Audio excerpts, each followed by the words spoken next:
اس مجلس کے داعی اور میزبان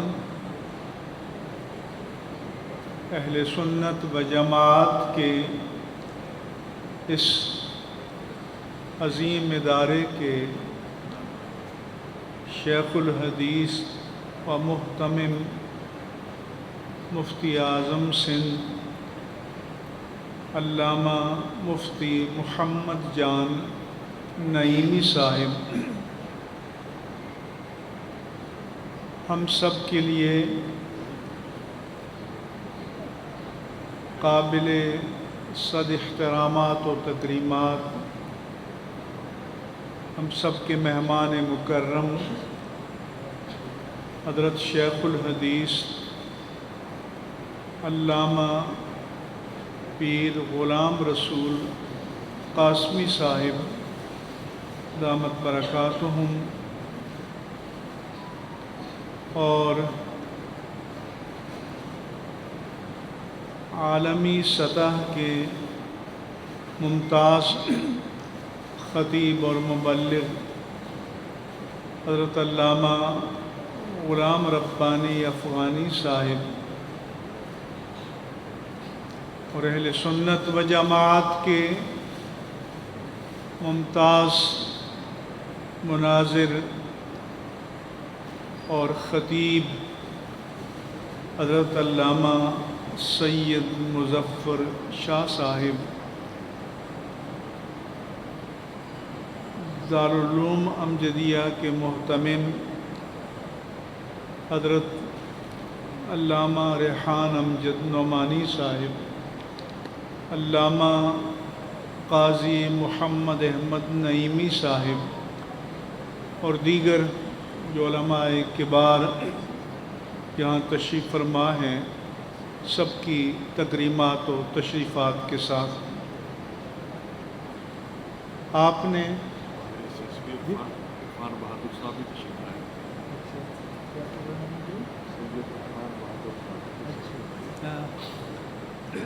ہمارے ایس ایس پی صاحب سید عرفان بہادر صاحب بھی مفتی صاحب کی اس محفل میں تشریف لائے ہیں، ان کو خوش آمدید کہتا ہوں، اور سانچڑ صاحب کو بھی خوش آمدید کہتا ہوں، دیگر علماء کرام، زعماء اعظام، اساتذہ کرام اور میرے طالب علم ساتھیوں،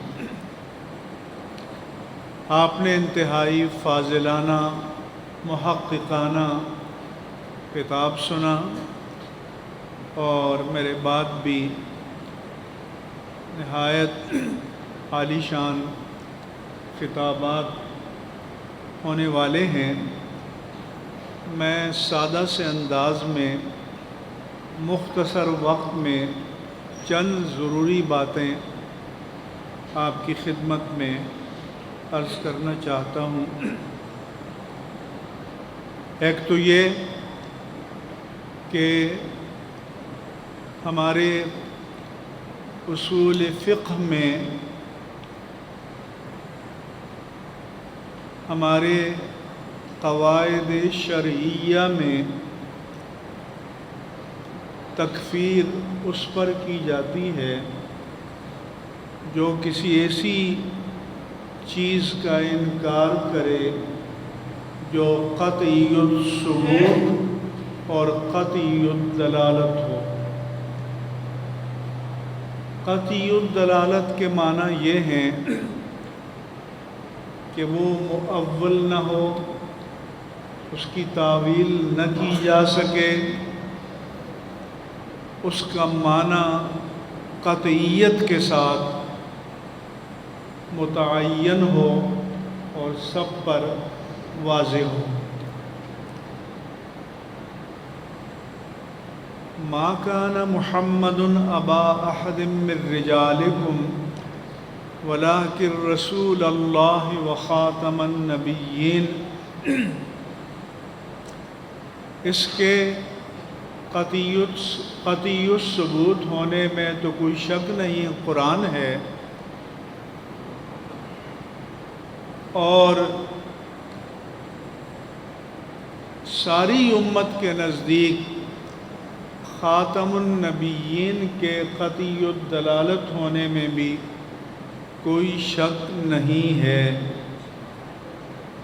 لیکن کیونکہ جیسا کہ بتایا گیا تو احادیث مبارکہ حد شہرت و تواتر کو پہنچی ہوئی ہیں، لیکن زیادہ واضح بات یہ ہے کہ اس امت کا سلف سے لے کر خلف تک اور بالخصوص قرن اول جو صحابہ کرام ہیں ان کا اجماع کلی قطعی ہے کہ خاتم النبیین کے معنی آخر النبیین ہے۔ اس لیے ابھی بھی جب پنجاب میں کچھ مسئلہ چلا اسمبلی میں،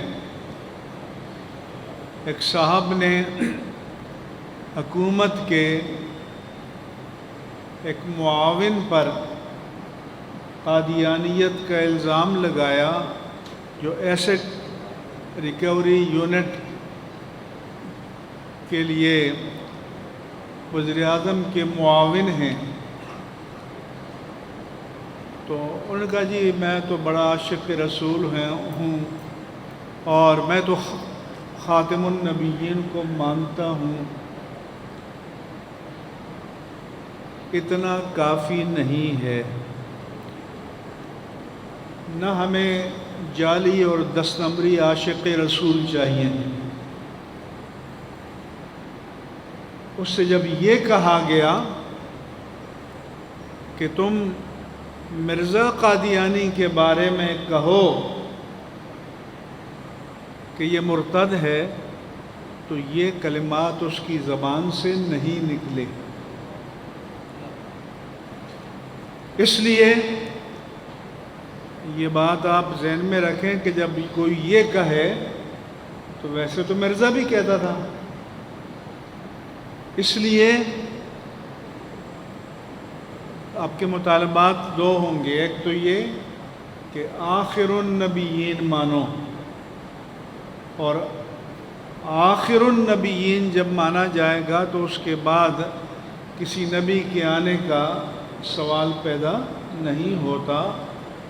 ان النبوۃ والرسالۃ قد انقطعت۔ اور دوسرا یہ کہ جو آپ کے بعد نبوت کا دعویٰ کرے اور کوئی اسے نبی مانے یا مجدد مانے یا مسیح موعود مانے یا ادنا درجے کا مسلمان بھی مانے تو وہ کافر ہے۔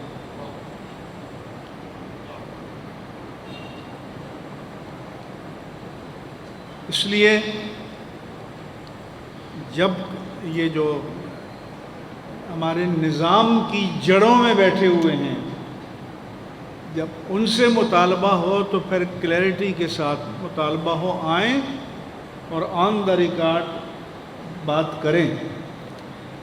یہ نہیں کہ میں عاشق رسول ہوں، میں خاتم النبیین کو مانتا ہوں، یہ کافی نہیں ہے۔ ایک تو یہ بات آپ سب پر قطعیت کے ساتھ واضح ہونی چاہیے۔ دوسرا مسئلہ یہ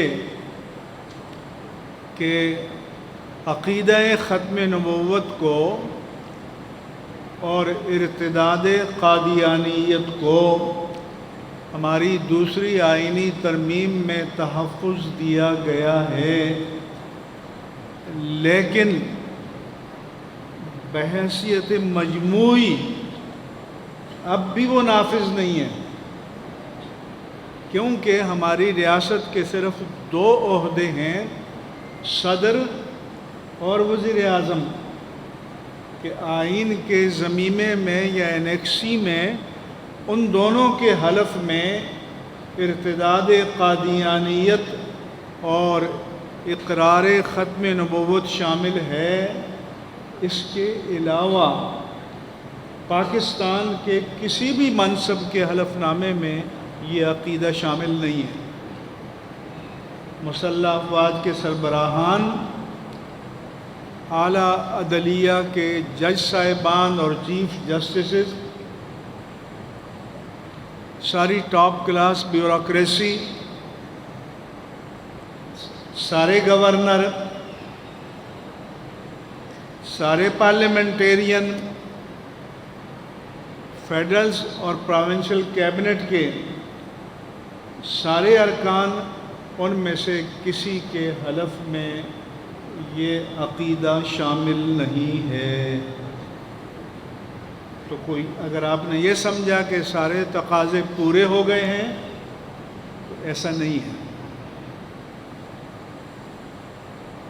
صرف 2 عہدوں کے 2 مناصب کے حلف نامے میں اس عقیدے کا اقرار اور دوسری آئینی ترمیم کا تحفظ ہے۔ باقی اس ریاست کے کسی بھی اعلیٰ سے اعلیٰ منصب کے حلف نامے میں نہیں ہے، اور یہ حلف نامے آئین میں لکھے ہوئے ہیں، دستور میں لکھے ہوئے ہیں۔ تو ایک بات تو یہ ہے۔ تو کوئی یہ سمجھتا ہے کہ سارا کام ہو چکا ہے، تو ایسا نہیں ہے۔ اس کے بعد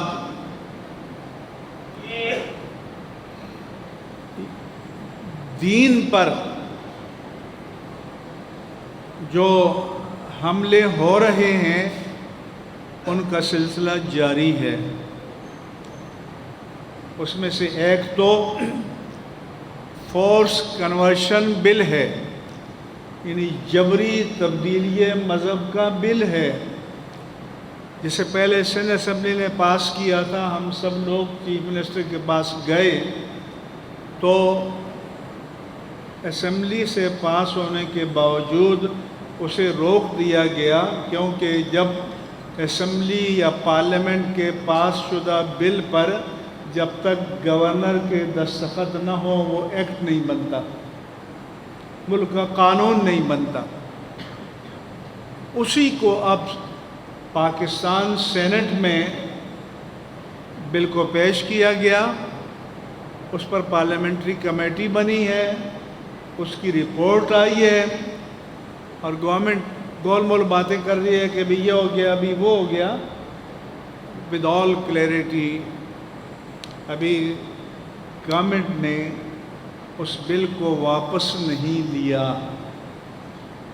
یہ ایسا ہی ہے کہ جیسے وقف کے قوانین پاس ہوئے ہیں، باقاعدہ پارلیمنٹ سے پاس ہو کر ایکٹ بن چکے ہیں، FATF کے مطالبے کے نتیجے میں وہ ایکٹ ہیں، لا آف دا لینڈ ہے، اس پر ہم نے بات کی تو صرف اس پر عمل موقوف ہے، رد عمل کے دباؤ کی وجہ سے، لیکن اس میں نہ واپس لیا گیا ہے، نہ اس میں مطلوبہ ترامیم کی گئی ہیں، اور وہ بھی قرآن و سنت اور شریعت کے صریح خلاف ہے، وہ اسٹینڈ کرتا ہے۔ اب کچھ تو اس لیے یہ بین ہے کہ وہ FATF کا ڈنڈا موجود ہے، وہ تلوار لٹک رہی ہے۔ وعدہ کیا گیا کہ کمیٹی بنائیں گے، فلاں کریں گے، ترمیم کریں گے، خود اسپیکر نے وعدہ کیا ہم سے، ان کو ترمیم بھیج دی گئی، لیکن اس پر کوئی اقدام ابھی تک نہیں ہوا۔ اور اب جو تازہ ترین ہے وہ یہ کہ ایک عورت ڈاکٹر عائشہ رزاق ٹی وی پر آئی اور کہا کہ یہ قرآن کا ناظرہ شامل کر دیا گیا نصاب میں، یہ ترجمہ شامل کر دیا گیا ہے، اور یہ ختم نبوت لکھنے کا یہ شامل کر دیا گیا ہے، اور اس کے بقول میں نے چونکہ اپنے ویڈیو کلپ میں اس میں کلپ میں ڈالا تھا کہ مسلم لیگ نون اور قاف بھی کمپلیسٹ ہیں۔ کمپلیسٹ کے معنی انگریزی لفظ ہے کہ وہ بھی شریک جرم ہے، کہ اس پر احتجاج نہیں کر رہے، اور اس عورت کو وفاقی وزارت تعلیم میں ان خرافات کے بعد ٹیکنیکل ایڈوائزر مقرر کر دیے گئے انعام کے طور پر۔ اب مطالبہ یہ ہو رہا ہے کہ آپ کی اگر اردو کی کتاب ہے، حمد بھی ادب اردو کی قسم ہے، نعت بھی ادب اردو کی ایک قسم ہے، لیکن اس میں غالب تو کلام تو آ سکتا ہے، اور فیض کا بھی آ سکتا ہے، اور جتنے شعراء ہیں، لبرل ہیں، سیکولر ہیں، آوارہ ہیں، سب آ سکتا ہے، لیکن وہ کہتے ہیں کہ اردو کی کتاب میں، انگریزی کی کتاب میں بھی اللہ اور اس کے رسول کا نام، اللہ اور اس کے رسول کا ذکر یہ کہیں بھی نہیں آنا چاہیے۔ تمام انگلش میڈیم اداروں میں ڈیوڈ ہے، جیکب ہے، ہینری ہے، ہیلری ہے، سارے نام ہیں، لیکن کہتے ہیں کہ یہ نہیں آنا چاہیے۔ یہ مطالبے ہو رہے ہیں۔ آپ کا بچہ بیگن ہاؤس میں، سٹی اسکول میں، جنریشن میں، روٹس میں، آکسفورڈ میں، کیمبرج میں، امریکن سسٹم میں شیکسپیئر کو، ان کی ساری ٹرمینالوجی کو وہ پڑھنے پر مجبور ہے، او لیول اے لیول کرنے ہیں، لیکن وہ کہتے ہیں کہ ان چیزوں میں دین کے حوالے سے، ختم نبوت کے حوالے سے، سیرت کے حوالے سے کوئی چیز نہیں آنی چاہیے۔ اور آن دا ریکارڈ پرائم منسٹر کہتے ہیں کہ سیرت النبی شامل کرو۔ صوفی یونیورسٹی کے افتتاح کیے جا رہے ہیں، تو اس کے افتتاح کرو نہ کرو، ہمارا بنیادی مسئلہ یہ ہے کہ اس وقت ایک منظم کاوش ہو رہی ہے، اور اگر اہل دین بیدار نہ رہے اس عورت پر، مجھے مطالبہ کہیں بھی سننے میں نہیں آیا، مجھے انصار عباسی نے کلپ بھیجا، میں نے کلپ سنا، میں نے اس پر ڈالا، لیکن اور مجھے بڑے پیمانے پر کوئی مطالبہ کہیں سے بھی قومی اخبارات میں، سوشل میڈیا پر اور جگہ نظر نہیں آیا۔